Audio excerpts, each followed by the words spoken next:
رمضان المبارک رحمتوں اور برکتوں کا ایسا مہینہ ہے جس میں 30 دن کے لیے شدید گرمیوں یا سردیوں میں اپنے خالق کی خوشنودی حاصل کرنے کے لیے اپنی محبوب ترین چیزوں کو مکمل طور پر ترک کرتے ہیں۔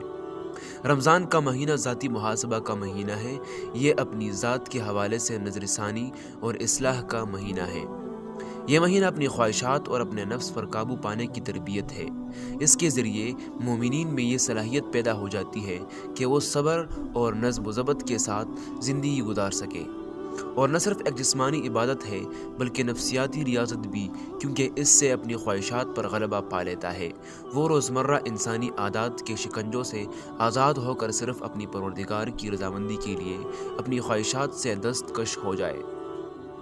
رمضان کے روزے اسلام کے ارکان میں سے ایک رکن ہے، کیونکہ اللہ نے اس کو اپنے بندوں پر فرض کیا ہے۔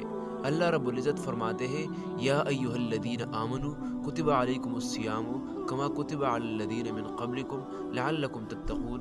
البقرہ 183۔ اے ایمان والو، تم پر روزے فرض کر دیے گئے ہیں جس طرح تم سے پہلے لوگوں پر فرض کیے گئے تھے، تاکہ تمہارے اندر تقوی پیدا ہو۔ حضرت عبداللہ بن عمر رضی اللہ عنہ سے مروی ہے کہ رسول اللہ صلی اللہ علیہ وسلم نے فرمایا، اسلام کی بنیاد 5 چیزوں پر رکھی گئی ہے۔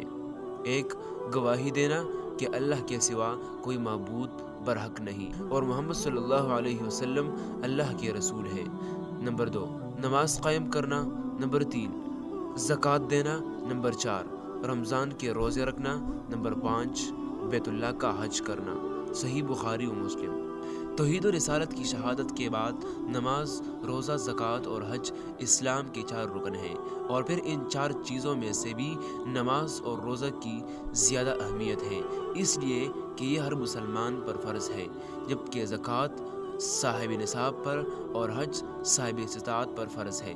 اس کے علاوہ روزہ داروں کے لیے جنت کا ایک دروازہ یعنی ریان مخصوص ہے، جس میں سے صرف روزہ دار ہی داخل ہوں گے۔ ان کے علاوہ روزے کے فضائل سے کتب احادیث بری پڑی ہے۔ ان میں سب سے نمایاں ہے حضرت ابو ہریرہ رضی اللہ عنہ نے کہا کہ رسول اللہ صلی اللہ علیہ وسلم نے فرمایا کہ جس نے رمضان کے روزے ایمان کے ساتھ اور ثواب کی نیت سے رکھے، اس کے اگلے تمام گناہ معاف کر دیے جائیں گے۔ صحیح بخاری۔ سیدنا ابو ہریرہ رضی اللہ عنہ سے روایت ہے کہ رسول اللہ صلی اللہ علیہ وسلم نے فرمایا، جب رمضان آتا ہے تو جنت کے دروازے کھل جاتے ہیں اور دوزخ کے دروازے بند ہو جاتے ہیں اور شیاطین زنجیروں میں جکڑ دیے جاتے ہیں۔ صحیح مسلم۔ بہرحال روزے کا مقصد تقوی ہے۔ اس تقوی کے حصول کے لیے اس آخری امت پر سال میں 1 مہینے کے روزے فرض کیے گئے، اور روزے کا وقت طلوع صبح صادق سے غروب آفتاب تک رکھا گیا، اور یہ زمانہ اس دور کے عام انسانوں کے حالات کے لحاظ سے ریاضت و تربیت کے مقصد کے بالکل مناسب اور نہایت معتدل مدت اور وقت ہے۔ پھر اس کے لیے مہینہ وہ مقرر کیا گیا جس میں قرآن کریم کا نزول ہو، اور جس میں بے حساب برکتوں اور رحمتوں والی رات یعنی شب قدر ہوتی ہے۔ ظاہر ہے کہ یہی مبارک مہینہ اس کے لیے سب سے زیادہ مناسب اور موزوں زمانہ ہو سکتا تھا۔ رمضان المبارک میں خاص طور پر گناہوں سے پرہیز کرنا نہایت ضروری ہے۔ ہر مومن کو یہ طے کر لینا چاہیے کہ اس برکت و رحمت اور مغفرت کے مہینے میں آنکھ، کان، زبان غلط استعمال نہیں ہوں گی۔ جھوٹ، غیبت، چغلخوری اور فضول باتوں سے مکمل پرہیز کریں۔ یہ کیا روزہ ہوا کہ روزہ رکھ کر ٹیلی ویژن کھول کر بیٹھ گئے اور فحش و گندی فلموں سے وقت گزاری ہو رہی ہے۔